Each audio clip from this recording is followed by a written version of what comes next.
ప్రతి సంవత్సరం ప్రకృతి వ్యవసాయం విస్తరిస్తోంది. పెరిగిన పెట్టుబడులు, తగ్గిన దిగుబడులకు తోడు మార్కెట్లో సరైన గిట్టుబాటు ధర రాక రైతులు నష్టాలు మూటగట్టుకుంటున్నారు. ఇటు భూమి సారాన్ని కోల్పోతుండటంతో రైతులు ప్రకృతి విధానంలో పంటల సాగు చేపడుతున్నారు. అంతేకాదు వినియోగదారులు కూడా మంచి పోషకాలున్న పంటలు ఇష్టపడటంతో పశ్చిమ గోదావరి జిల్లాకు చెందిన ఓ రైతు సేంద్రియ విధానంలో దేశీ వరి రకాలను పండిస్తున్నారు. వచ్చిన దిగుబడిని నేరుగా వినియోగదారులకు అమ్ముతూ మంచి లాభాలు గడిస్తున్నారు.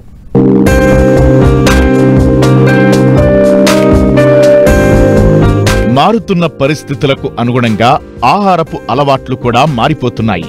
అందులో పోషకాలు అధికంగా ఉన్న ఆహారాన్నే ప్రజలు ఇష్టపడుతున్నారు. దీంతో రైతులు కూడా అధిక పోషకాలు ఉన్న పంటల సాగుకే ప్రాధాన్యమిస్తున్నారు. ఇందులో భాగంగానే పశ్చిమ గోదావరి జిల్లా పెద్దవేగి మండలం అంకన్నగూడెం గ్రామానికి చెందిన రైతు దేశీ వరి రకమైన కుజు పటాలియా రకాన్ని సాగు చేస్తున్నారు.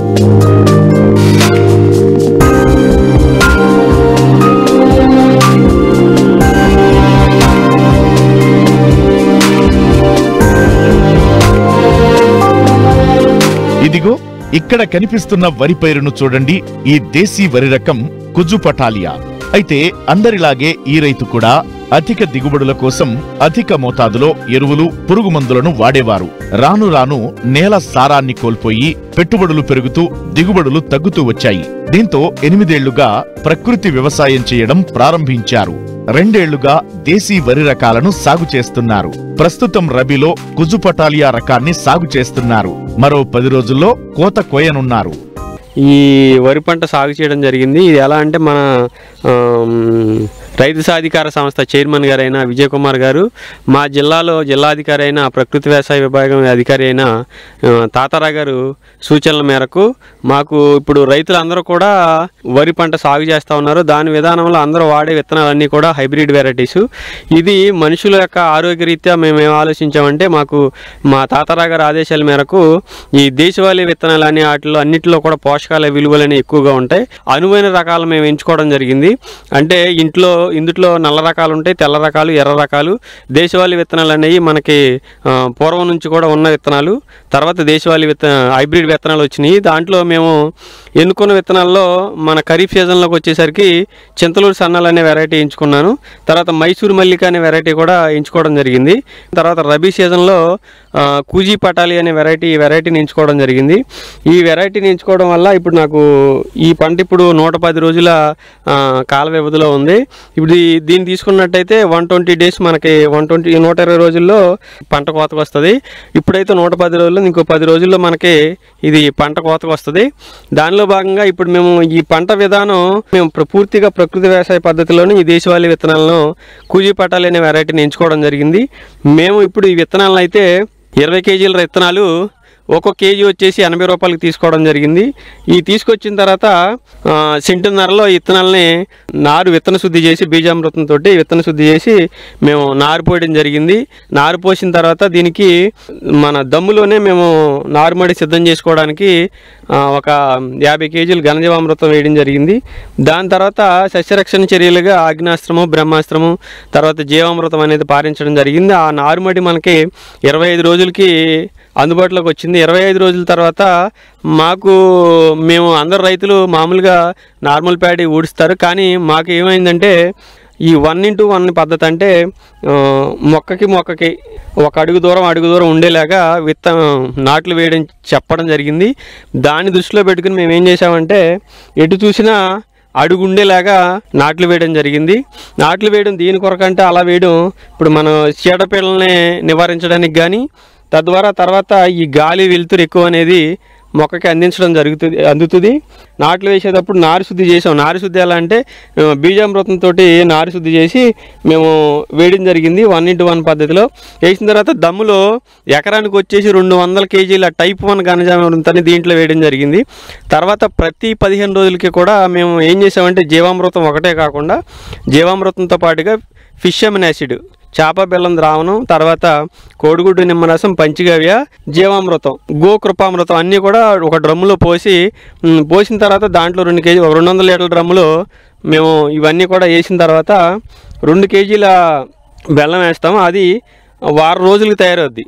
ఒక 7 రోజుల తర్వాత అది పోషకాలన్నీ కూడా సూక్ష్మజీవులన్నీ కూడా వృద్ధి చెంది ఆ డ్రమ్ములు తయారవుతుంది. దాన్ని మేము నేల ద్వారా ఇచ్చాము. ప్రతి 15 రోజులకి ఒకసారి నేల ద్వారా ఇచ్చాము. తర్వాత ప్రతి నెల రోజులకు ఒకసారి అంటే ఈ పంట సాగు విధానం అయ్యేసరికి మేము కనీసం 3 సార్లు స్ప్రే చేసాము పంట మీద. మాకు ఎటువంటి చీడపీడలని ఆశించలేదు. దాని ద్వారా తర్వాత మనకి ఫెర్టిలైజర్ ఎవరైతే రైతులు వాడుతున్నారో ఆ విధానం కూడా మాకు ఎటువంటి అవసరం పడలేదు. తర్వాత దీంట్లో ఏంటంటే మనకి ఖరీఫ్ సీజన్లో కానీ రబీ సీజన్లో తెల్లకంకి అనేది కాండం తొలుచు పురుగు అనేది ఎక్కువగా ఆశించి పంటను నాశనం చేస్తూ ఉంటుంది. నాట్లు వేసిన 40 రోజులకి 10 కేజీల యాపపిండి, 2 కేజీల ఘనజీవామృతము, తర్వాత 5 లీటర్ల అగ్నాస్త్రం తీసుకుని దాంట్లో కింద పోయడం జరిగింది. చాలా వరకు ఎక్కువగా అసలు తెల్లకంకి అనేది రాకుండా చాలా వరకు నివారించడం జరిగింది. అయితే మనకి ఈ విధానంలో అగ్నాస్త్రం అనేది ఒకసారి స్ప్రే చేశాను. మనకి చూసుకున్నట్టయితే ఈ కంకుల్లో కూడా మనకి ఇప్పుడు ఒక్కొక్క పిలకు దుబ్బు వచ్చేసి ఒక్కొక్క దుబ్బి మనకి 30 పిలకలు పెట్టింది. ఇప్పుడు గింజలు చూసుకుంటే ఒక్కొక్క కంకికి కూడా ఇప్పుడు మనం ఇలా చూస్తే ఒక్కొక్క కంకికి ఇవన్నీ కూడా 175-200 వరకు విత్తనాలు ఉండటం జరిగింది. విత్తనాలు అన్నీ కూడా తాలు గింజలు అనేవి దీంట్లో లేవు. తాలు గింజలు అనేవి ఎక్కువగా ఉండవు. మొత్తం అన్నీ కూడా ఇప్పుడు గాలి వెలుతురు ఎక్కువగా వాడింది. మనం 1:1 పద్ధతులు వేసాం కాబట్టి నిండుగా గింజలన్నీ పోసుకుని తాలు గింజలు అనేది కూడా తక్కువగా వస్తుంది. హైట్ అయితే 3 అడుగుల వరకు ఉంది. మనకి ఎటువంటి ఇబ్బంది లేదు. ఎక్కువగా ఎదగడం కానీ పడిపోవడం అంటే అలాంటి ఆలోచన ఉండవలసిన లేదు. ప్రకృతి ప్రసాదించిన ప్రాచీన వరి వంగడాల్లో సహజ సిద్ధమైన అనేక పోషక విలువలు, ఔషధ గుణాలు నిక్షిప్తమై ఉన్నాయి. కానీ వ్యవసాయం వ్యాపారంగా మారిన నేపథ్యంలో వీటి విలువ తెలిసినా దిగుబడి తక్కువ వస్తుండటంతో రైతులు వీటి సాగుకు దూరమవ్వాల్సిన పరిస్థితి ఏర్పడింది. ఇప్పుడు కాలచక్రం గిర్రున తిరిగి మళ్లీ మొదటికే వచ్చింది. దేశీ వరి రకాలలో అధిక ఔషధ గుణాలు ఉండటంతో మార్కెట్లో కూడా మంచి ధర పలుకుతోంది. దీంతో రైతులు దేశీ వరి రకాలను సేకరించి సాగు చేస్తూ స్వయంగా బియ్యం పట్టించి వినియోగదారులకు అధిక ధరకు విక్రయిస్తూ మంచి లాభాలను పొందుతున్నారు.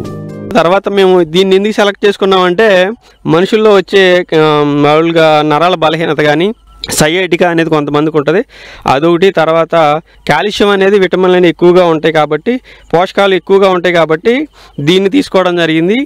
తర్వాత ఈ ఆహారం దేశవాళీ విత్తనాలు తీసుకునే ఆహారం తీసుకోవడం వల్ల మనకి గ్యాస్ట్రిక్ ప్రాబ్లమ్స్ అనేది ఎక్కువగా తగ్గుతాయి. ప్రతి వెరైటీలో కూడా దేశీ వెరైటీ తీసుకునే ఆహారం తీసుకునే వాళ్ళు ఎవరైతే ఉన్నారో వాళ్ళందరికీ కూడా గ్యాస్ట్రిక్ ప్రాబ్లం అనేది 100% కంట్రోల్ అవుతుంది. ఇప్పుడు మనం రైతులందరూ కూడా వీళ్ళు సొంతంగానే మార్కెటింగ్ చేసుకునే దశకి వెళ్ళాలన్నమాట. ఇప్పుడు ఈ వెరైటీలు తీసుకుంటే నాకు వచ్చేసి ఇప్పుడు నేను అమ్మడానికైతే బస్తా వచ్చేసి అంటే 75 కేజీలు రైస్ ఆడిస్తే కనుక మనకి 50 కేజీలు రైస్ వస్తాయి. వడ్లాడిస్తే 75 కేజీలు వడ్లాడిస్తే 50 కేజీలు రైస్ వస్తాయి. 50 కేజీల రైస్ని కూడా నేను 3500కి రైతులు వినియోగదారులు చాలామంది తీసుకెళ్తున్నారు. నా దగ్గర ఎంత నేను ఖరీఫ్లో సాగు చేసిన ధాన్యం అంతా కూడా అంటే 1750 రూపాయలకి 25 కేజీలు బస్తా అమ్ముతున్నాను. తీసుకున్న వాళ్ళు ఎవరో కూడా బాగాలేదని ఎవరు చెప్పిన వాళ్ళు లేరు. చాలా బాగున్నాయి అన్నారు. గ్యాస్ట్రిక్ ప్రాబ్లం అనేది కంట్రోల్ అవుతుంది అన్నారు. అదేవిధంగా రైతులందరూ కూడా ఈ విధంగా దృష్టి పెడితే దేశవాళీ విత్తనాల మీద కావాల్సిన ప్రాంతాన్ని బట్టి, ఏరియాని బట్టి, సీజన్ బట్టి సెలెక్ట్ చేసుకుని ఆలోచించి వ్యవసాయం చేసినట్టే ఈ వ్యవసాయం ప్రకృతి వ్యవసాయం కూడా చాలా ఆశాజనకంగా ఉంది. ప్రకృతి వ్యవసాయం అందరు రైతులు పాటించాలి. ఇప్పుడు నాకు వచ్చేసరికి దీంట్లో నాకు పెట్టుబడి అనేది కూలీల ఖర్చు అంటే నాటు వేయడానికి కానీ 1 ఎకరానికి నాకు దాదాపుగా నాకు 18,000 వరకు ఇప్పటి వరకు ఖర్చు అయింది. ఇంకా దాదాపు అయితే ఒక 2,000-3,000 హార్వెస్ట్కి అవుతాయేమో. తర్వాత నాకు దిగుబడి వచ్చేసరికి 30 బస్తాలు వస్తాయని ఆశిస్తున్నాను. ఇప్పుడు మీరు చూస్తూ ఉన్నారు, ఇది సన్న వెరైటీ, సన్న విత్తనాలు మాత్రం తింటున్నారు కాబట్టి మేము ఇది సెలెక్ట్ చేసుకోవడం జరిగింది. నాకు దాదాపుగా అయితే ఒక 20,000 ఖర్చు అవుతుంది. నాకు ఇప్పుడు దిగుబడి వచ్చేసరికి 30 బస్తాలు వచ్చినా నేను 3,000 చొప్పున అమ్మినా సరే నాకు 90,000 వరకు ఆదాయం వచ్చే అవకాశం ఉంది. ఎకరానికి ఎట్టి పరిస్థితుల్లో కూడా నాకు 90,000 కంపల్సరీగా వస్తాయి.